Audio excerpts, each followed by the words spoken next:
What's up, YouTube? So today we are recreating the sound of Waves Vmen in Kilohearts multipass. Let's dive in and have a look. So as a YouTuber, it seems like it's my obligation to make a video about the whole Waves situation. And instead of just making another video adding to the stockpile of people shitting on Waves in the current situation, I'm not saying I don't agree with all of those people, I just feel like I want to add something different. I want to add a little bit more educational value. So I've been thinking about doing something like this for a while, where I know that some of the Waves plugins are quite renowned for particular sounds within Psytrance or particular processes within Psytrance. And a lot of those processes in recent years, I've figured out other ways of doing it. So I want to create a bit of a series about how to recreate some of those classic Waves sounds with much more accessible plugins. That being said, I do want to shit on Waves just a little bit. Myself, I guess I'm coming at this from a slightly more impartial perspective. I'm not coming at it from a Waves customer perspective. So remember that. I know that a lot of you folk are very upset about the current situation, and I understand that. I've kind of always just felt like Waves is very shady. The stuff that they do with the sales and all that stuff has just kind of been pretty shady. And to add insult to injury, with the latest switch to the new subscription service and no longer being able to actually perpetually own a license, it seems like they've actually changed the way that the demo system works as well. To sign up for the 7-day trial, you actually have to put in your credit card details, which they then charge you for. And then it's on you to actually cancel within that 7 days. And as a new customer, already straight off the bat, that just leaves a very bad taste in my mouth. I kind of feel like I've been cheated into buying the plugins when I just wanted to try them out. So that's a very big no coming at it from a new user perspective. Not to mention the loads of sort of moral and ethical issues associated with what they've done to existing users. So anyway, that's enough shitting on Waves. Let's get into some educational content. So Waves Vmen is quite a classic process used on Psytrance basslines. Essentially, most of the time people are just using it for its phase rotation, which is the result of its band splits.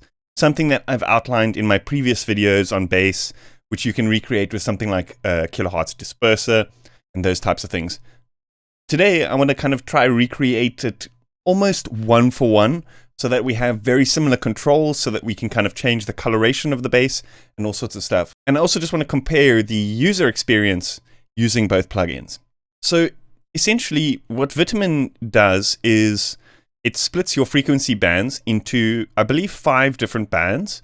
And essentially, the big thing about the plugin is a volume boost on each of the bands, and you can use that to kind of change the coloration of your sound. And it's also got a stereo width on each band. So this is also really helpful for, say, for example, I wouldn't particularly use it in mastering contexts, but say, for example, you've got a group of sounds that you're wanting to control the frequency range as well as create some kind of band split result. Then something like this could be really useful. The reason why I prefer doing this kind of thing in multipass is because we have access to more than just what that plugin specifically allows for. This can be a good thing, but this can also be a bad thing. This can also sometimes send you down a rabbit hole. So that's why it's really cool to kind of create, let's say, presets that are based on things that you use often. And that way you can kind of just cycle through these presets and then not get too worried about having to tweak the sound too much. Does that make sense? So what I mean by this is almost creating a plugin within multipass by giving yourself the same kind of parameters. Okay, to be honest, just for sensibility purposes, the gains should be on top because, you know, in Vmen, the gains are on top here. So here, essentially what I've done is I've kind of recreated the signal by using a snap heap that's nested inside multipass. And then inside the snap heap, each one is just a very basic kind of function. But the reason this is very helpful is because it allows you more parameters than what you could potentially use with the macros. So here we've got 10 macros, for example, and another one. And we haven't used up any of our macros. So this still makes things a little bit more playable in terms of now we can actually change the tone and that kind of thing as if we were using Vmen. So let's just listen to the sound of Vmen over here real quick.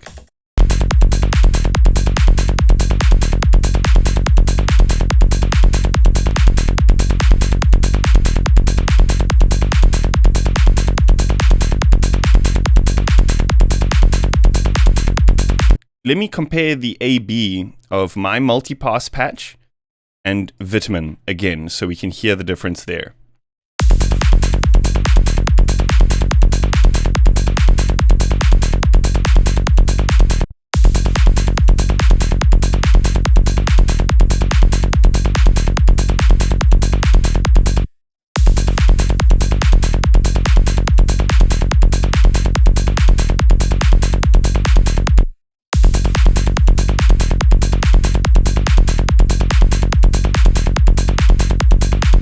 Okay, so let's jump into how we would actually recreate something like this from the ground up. So for this type of thing, I really enjoy using a plugin called Plugin Doctor. So what we can do is just set things back to default here so I don't change the project too much. So for this kind of thing, I typically use a plugin called Plugin Doctor, which is a plugin that allows you to load other plugins inside it and compare certain elements of that plugin, such as the phase response, the frequency response, dynamic response, and all sorts of things like that.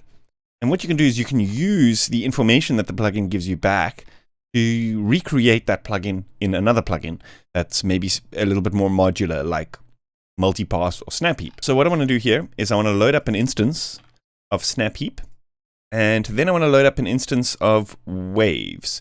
So for those who know the Waves plugins, you know that they do that funny thing, which is like the whole, it's like the Waves shell VST, which is like one file with all their plugins in it. And I wish they would actually do this with their actual plugins, because the moment I installed the Waves plugins, let me just show you this actually. The moment I installed the Waves plugins, I realized I fucked up because I've destroyed the kind of sorting that I've done so nicely with my plugins directory. So look at this. Not only does every single Waves plugin have like 10 different variations of it, each of those variations has a mono version, a stereo version, and then like a dual mono version, and then like a 5.1 version. And it's like, it's just screens and screens and screens of Waves plugins that you never end up using. Absolute bullshit, if you ask me. That is terrible planning in terms of user experience. Here, if we just load the shell into Plugin Doctor, watch what happens. We get a little pop-up with all of the Waves plugins in a single window. So now if Waves just did this, they had a host that just had all of their plugins built into it, it would just be so much more logical from the user experience point of view. But I don't think they want to do that. I think they want to clog up your plugins directory with all sorts of stuff so that by default, people just end up using the Waves plugins in their projects. And then by default, because they've used the plugins, they end up recommending them to other people. So it's just like this critical mass situation, which I can't deal with. I find it so stupid. But anyway, I'm trying not to shit on Waves here. So the idea here is to inspect what the different parameters do to the frequency, the phase response, the impulse response, the dynamics, and such within the plugin. So you can flip over between these windows to have a look at all the different parameters. So here, for example, let's have a look at the phase. So immediately you'll recognize this kind of pattern as that band split pattern that you can get from Disperser or Multipass or OTT or any multiband plugin. The funny thing is, most people, when I'm watching tutorials and stuff, most people that recommend Waves Vmen, they just put it on and leave it on default, which leads me to believe that most of the time they just want the band split effect. And by that, I would deduce that just using something like Disperser would be better because it's less bloatware, less all of these other things that you're worrying about in your CPU. Do you know what I mean? And it's just easier to use. Also, if you're not going to bother with all this other stuff.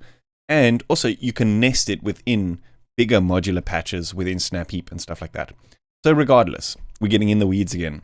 Each of these knobs basically just represents a boost in that frequency band.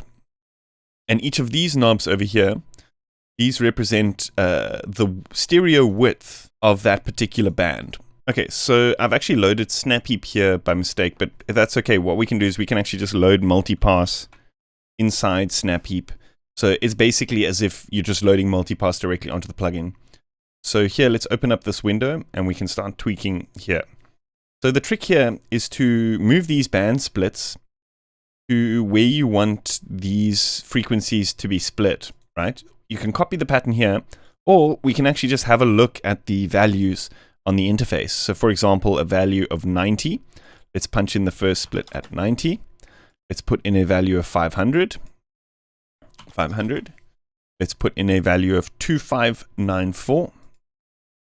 2594. And then let's put in a value of 9310. 9310. So immediately we'll see that this is actually slightly offset in terms of the phase. What that leads me to believe is that these values aren't actually these values. So here when it says 90, for example, you can actually change this, right? But there's some kind of value scaling happening behind the box with this plugin. The actual value is somewhere more like 95, which is interesting. And again, this kind of leads me back to the question about like why something like Plugin Doctor is so important, because just putting band splits at these exact frequencies is not going to give you the exact same result.